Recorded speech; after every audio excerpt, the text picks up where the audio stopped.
Hello, everyone.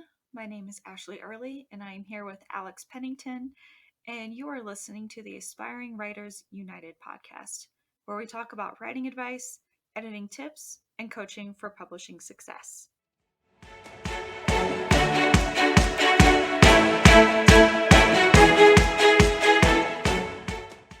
Hello, everybody. Welcome to episode 2 on outlining, where we are going to be talking about pantsing. And no, we are not pulling down anyone's pants, unfortunately.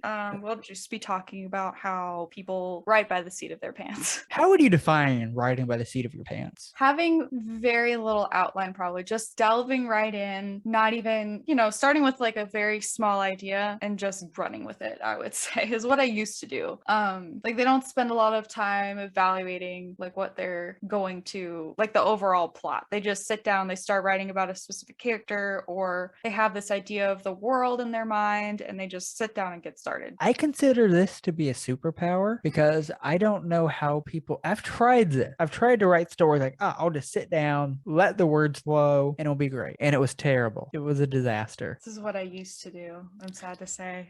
What I think is funny is that most new writers do this, including myself. And I think one of the reasons why is because whenever you watch a lot of videos on your favorite authors, like Stephen King for me and Neil Gaiman, they do this. And so you go, if they're doing this, so can I. Obviously, this must be the only way to write. And I just remember I was talking to my dad once about this, and he's like, why don't you just do an outline so you know what to write? I'm like, no, I can't. That's not a thing. So unprofessional. That doesn't work. Your writing's going to be stale and awful, and it's going to be a giant mess, which if you've watched the last episode, you know is not true at all. But I think a lot of new authors, they really have this expectation of being able to sit down and just write a whole story, which some can, but it's definitely a superpower in my opinion. Yeah, I'm sure most people listening to this have read Stephen King's On Writing memoir, and yes. and his whole idea on Carrie, how that came out to be, where he was in a girl's bathroom in a high school or whatever with his janitor friend or something. He was like giving him a tour or whatever, and he sees the tampon and pad machine, and he's like, well, that's embarrassing. Like, what's this for? Like you guys just give out free necessities to these girls. Probably the most awkward conversation that janitor had ever had. I know, poor guy. But that's how he came up with the idea for Carrie. He was like, this would be an embarrassing concept. What if you got your period while you were in the showers with all these girls? And voila, that's how Carrie came to be. I feel like that's just a message that you can literally get inspiration from anywhere. Like you never know when it's going to hit you out of the blue. Yeah, it's a very inspiring memoir. So anyone that hasn't read it, go get it. It's amazing. It's super fun to read. But for pantsing, I do think though there is some value of having spontaneous ideas. What are your thoughts on that? I think it's very admirable. I kind of do that, but when I sit down and start writing, it's usually, okay, I have this vague idea of what I want to write. This is the character that I'm picturing, and I just sit down and write, and then the rest of it comes out, like the surroundings, what that character's life is like, and really anything can come out, and then that's what I roll with for the rest of that act. So do you do this primarily? This is your writing style? That's what I do for the beginning of my book, because I almost never have anything outlined, really. I'll have like an idea for a character, and this is what I want this character to act like. This is what I want them to initially do, such as with my horror novel. It's about the development of a serial killer. I went into the first chapter only knowing that I wanted it to start in his teens and to give readers a glimpse of his home life and how he was going to meet his future wife. That's all I went in with, and everything else just came out naturally. So if you like put a story you outlined versus a story you pant, can you see the difference in the writing kind of? No. No, I don't think so. I don't. I always I thought mean, that the revision process is probably harder, I would imagine, for pantsing, just because you're writing by the seat of your pants, and sometimes you get these ideas pop in your head. Okay, this idea is cooler than this previous idea that I had, so I'm going to switch it, and then you have to go back and redo it a little bit. That's what I've always happened, because I pant one story successfully. I wrote the entire thing, but I ended up having to go back and change a lot of stuff because I kind of felt like it was a little disjointed for me. Like just some of these ideas that I happened to get while I was writing didn't necessarily flow with the entire story, if that makes any sense. Yeah, I think if we want to get into the step-by-step process, the small process that it is of pantsing, it is beginning with that idea. But I think it's also getting lost in the project where you follow your impulses and the ideas that pop into your head because they happen for a reason. And then that helps you get lost in your work, and then you see where it takes you. Because pantsing, a lot of people, including Stephen King, say you should pants to get over that dreaded writer's block. Really? Yes. So I you did not don't know stick that. to the hard structure. They say that it's a great way to quickly get out of the writer's block headspace. So I'm like the completely opposite of that. Like I am like I feel like that's how I almost get writer's block is whenever I try to tackle something without an outline. And I just go, okay, I'm gonna just dive into it. I feel like I'm diving into a wall. And then I end up going back and changing my outline, kind of figuring it out. But that's really interesting. So is this how it works for you? Like if you are stuck at something, you can kind of just dive into it and push through it? It depends on where I'm stuck. That might sound weird, but it depends on how stuck I am and where I'm stuck. If it's okay, I'm stuck with how to write something in like a specific way, I'll just leave it blank and I'll keep writing. Like I'll just jump to a different scene and just write, I'll pants the entire time. But if I'm confused on, or I don't know how to get from point A to point B, I'll walk away for a day and just have a notebook on me at all times. And I'll go, okay, I want to get to this point. So how do I have my character get angry with this character, for instance? I could have him do this. I could have the character do that and just like go over that. And then, horror novel. Okay, so maybe he tries to reconcile. It doesn't work out and he ends up killing the guy. It's if I'm stuck on how to write something, it's I go in and I pants. But if it's don't know how to get from point A to point B, I'll try to connect the dots. I just think you touched on something really important. It's that it's okay to not know what to write somewhere and just skip over it. I will do that often, or like if I'm at the end of a chapter, I'll just write some cliffhanger happens here. Or like if there's a fight and I don't really know how I'm going to write it, I'll write they fight and just move on to the next scene. Yep, that's what I do too, where I'm like, okay, I'm not exactly sure how I want to word this, but I want him to think about this in a creepy way.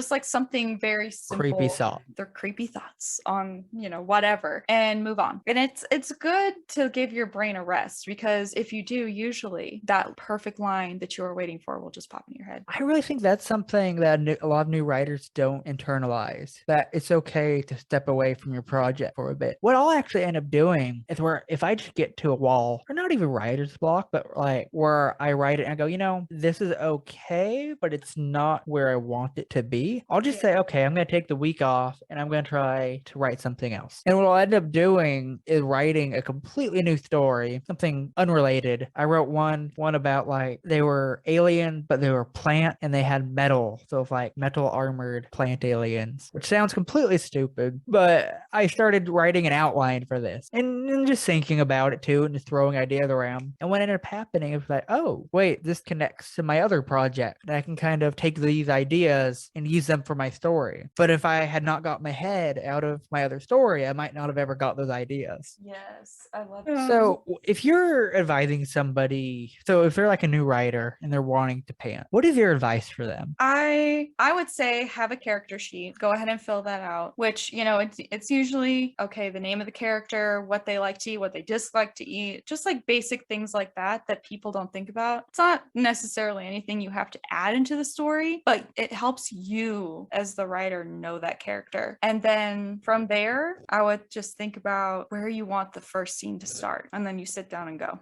How much do you think about your story before you actually sit down to write it? Honestly, it depends on the story and how excited I am about it. I get excited about all of my stories, but for some reason, the horror novel that I've been working on for the better part of a year now, I already had the ending figured out. Like I knew exactly how I wanted it to end, which never happens for me. So I sat down really excited to get from the beginning to the end. And I just knew that I wanted the book to start with the main character, his home life, and to show readers and how help them understand understand that how he got from this 17-year-old kid in this small town to him ending up where he does in the ending, where he just like completely loses his mind. I just wanted to show that he also has a normal side to himself. So I didn't think about it too much. I just wanted to sit down and start writing it to get to the end, I guess. Okay, so you just kind of like jumped right into it and just hit the ground running. Yeah. You know, I kind of have a rule for myself. As you listened to in the last episode, I'm an outliner, but I don't actually start outlining or writing until like I've thought the idea through. Like, I guess before I start outlining, I need to think about it and know what I'm actually going to be outlining. And then I outline before I actually start writing. I know exactly what I'm going to be writing. So kind of like a checkbox system. Yeah. Wow, you really are an outliner. I am. I don't. Alex was trying to convince me that he's a plantser, which we will talk about in the next episode. I'm gonna have to strongly disagree with this. You Apparently are such I'm a not. plotter. You're such a plotter. Which, like, I don't know. I like to feel like I know what I'm doing, which I think probably takes some of the fun away for a lot of people. I feel like that's something actually that I've heard about pantsers is that it's about the discovery, and you sit down to write and you just have an idea fall from the heavens into your mind, and you're like, whoa, how did I write this amazing chapter? Pantsers are magical. They're fearless. That's a better word. They're fearless. They go in and they're just, let's get these words down, and they don't even fully think about it. I mean, I feel like that's half of my writing. Whenever I'm looking back at editing, No. you weren't even thinking about this, were you? Half of these aren't even real words. You just made up your own dictionary. Just went with it. I pantsed it. Pantsed the vocab, outlined the story. He's completely lying. He's such a plotter. It's not even funny. But I think pantsing is also sometimes called discovery writing. There's a lot of different terms for it. I think one is like gardening or something. Gardening. Where like you're planting an idea and it's going to sprout into something amazing. I don't know. Maybe that's too metaphorical. Well, we are writers, so we kind of take those things very seriously. I've just never heard it as gardening, so that's very interesting to me. I call outlining just weeding. That's basically my editing process. Ew. We're just weeding. taking out all the bad stuff and hoping there's something left in this ball of dirt. I'm having flashbacks to being 10 years old, weeding my front and backyard, thanks to my dad forcing it on me in this humid 90-something degree weather. Ew. Now that's what I'm going to think about when I revise later, Alex. Okay, so after speaking of doing things, where I do get a lot of my ideas, it's just doing random, sometimes boring activities. Like, I guess that's kind of my pantsing self, where I get the ideas, not while I'm like sitting down to outline them, but like I'll find where if I'm like out fishing or doing some kind of chores, I will just kind of drift off into thought, and I'll have an idea to come out of nowhere. Yeah, that like the joke, I feel like, and I'm part of this joke. The joke is that every writer gets the perfect idea when they are not really thinking about anything, and it's usually when they're in the shower. Yes, written many novels in the shower. Yes, I've come up with many ideas. One of my friends gifted me one of those aqua pads because I'll think of specific lines and stuff in the shower too. So she gave me that so I wouldn't scramble for my phone and get it wet while I'm in the shower. Because that's actually a really good present. I was very happy. I need to put it in the shower. I feel like the other joke is that writers have like the next 3 sequels of their story already written in their minds before they've actually written the first one. Yeah, I'm guilty. Which, yeah, I am too, but I don't think that's a bad thing because whenever you read book 5, this foreshadowing from book 1 is gonna look really good. You're gonna love this. I mean, you can take Throne of Glass as a good example for that one. But I appreciate that. And I wonder if that comes from pantsing, because it's like you're writing, go, oh, here's a random idea, kind of, but this will connect later down the line. I will say that has happened to me a couple times during this horror novel specifically, though. It hasn't happened before, but in this novel, I've come up with ideas where I'm like, oh, this would be a really good foreshadowing later that no one's going to catch on until much later in the book. And then they're going to think I am a genius. I am a genius. Oh. I am. Do you think pantsing is more fun? I've also heard that it's like more of the writing experience? I don't know, because I'm a planter, which is the next That's true. episode. I'm a combination of the two because I still like to have a little bit of structure, but I like the freedom of, okay, if I wanna push off, a chapter that I had bullet points for already, I'll just move it. It's not gonna ruin anything. Whenever I tried pantsing a story, I probably got like 8 chapters into it, like 25,000 words. So a good amount of the story. Mhm. But I found that I had no idea where it was going. I'm like, I don't know how to end this. They're That's like, the beauty of it. that's the fun part. You guys like that? It's the story's taking you where it wants to go. Like that's why I was so excited about the horror novel, is because I knew how it was going to end. I've Oh, never true. known how any of my books are going to end before. And I think that's another important point when you're pantsing, is that you need to pay attention to your story's progression and know when it's ready to come to a close. But How just do you know winging that? it. Well, again, going back to the 3 acts, what's Oh. the system you were talking about with the ending that you need to Kind of like, yeah, so you have your teeter off or whatever? yeah, so like you have your big climax, you teeter off, and then after the sequel, give it a cliffhanger of some sort. Yeah. So as soon as you are kind of done with if you have the climax already in mind and know what's going to happen, after that is over, that's when you need to just just narrow it down, let the tension phase out, and then write your cliffhanger if you're writing a sequel, and go on, end it.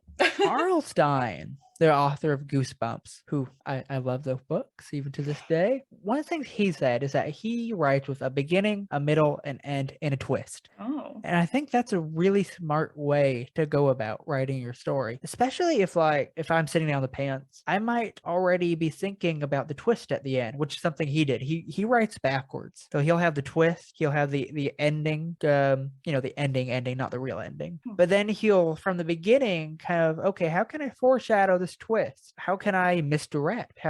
But he's working backwards. That's interesting.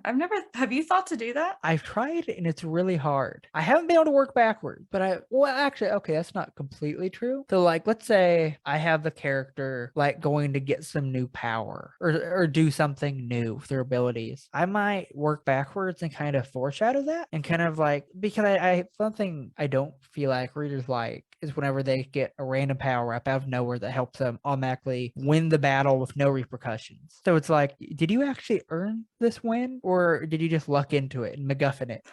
That's a good point. I've never thought to work backwards. You're kind of doing that. I mean, you have the ending of your story, so it's like, well, I guess you kind of then jumped back to the beginning, didn't you? Yeah, I started at the beginning. Like, I have a lot of time jumps in my story because it follows the course of the main character's life. Do you go back and forth chapter to chapter? No, I wanted to start with, like, the first 10 chapters cover his like high school life in a very, like, it's not, his entire high school life, but it's like in a set point, which is when he meets his future wife for the first time. And then it goes to them leaving and then going to college and starting their lives. How do you make that like climatic? Like, how do you build in conflicts in those kind of settings? That is actually what I'm working on in revision. I've realized that there isn't enough conflict, and the main character needs to be a little more paranoid, and that's where the conflict is going to come in. But the conflict in the first part of the story comes from the dad and their need to leave and their Oh, need it's to more an get out. internal conflict for him. It's mostly internal conflict. That's good. So I need to go in and add like actual conflict where it's like, okay, he's like super paranoid about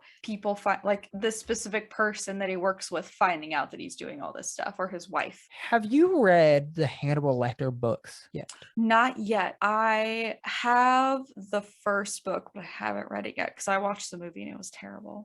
I don't remember what it's called. Yeah, the books or the movies did not do that justice. Yeah. What you should do is read the fourth one, because it's the prequel, because they basically address the same thing that you're doing, and it goes back and forth between his teenage and his like upbringing, and so it's about how he became the serial killer he is. But it does a really good job of adding in small conflict that keep you invested, even though it's like him during his schooling days and at the orphanage. You get just a lot of small conflicts and how they affect his psychology really make it interesting. It's one of my favorite books. I do need that. You'll need to text the title to me, please. Hannibal Rebel Rising. But yeah, I'll message that to you. Oh, okay. But yeah, no, I listened to them on audiobook and I loved them. I might need to do that. That's amazing. Thank you for the recommendation. Do you have any final thoughts on pantsing? I don't think I do. I think I covered everything I wanted to talk about. So I feel like our last thing would be that I think there is some experience that you need to have before you can really sit down and pants. Neil Gaiman, he went into detail about this, and he actually said like during the early time of his career, he was a super heavy outliner, but as he learned more of what he was doing, and like, okay, this is what a story should look like. This is kind of how the first few chapters and just kind of the beats. He learned that he could pants it more because he knew what he was doing, which it's Neil, so obviously. that's a given. Well, thank you all for listening, and tune in for our next episode where we go into planting. Oh, you said it right. Did Congratulations. I say, oh, thank you? I Yeah, was you really did. like, yes, yes, virtual pat on the I've been back. teaching him all the words today, guys. I don't know a lot of the writer lingo. She went to college for this, so Oh yeah, they taught us planting and pantsing. very important teaching subject. Yes, very much so. Forget punctuation. Who needs that? Yeah. Nobody even knows what a semicolon does. No. Thank you all for listening, and tune in next time. Bye, guys.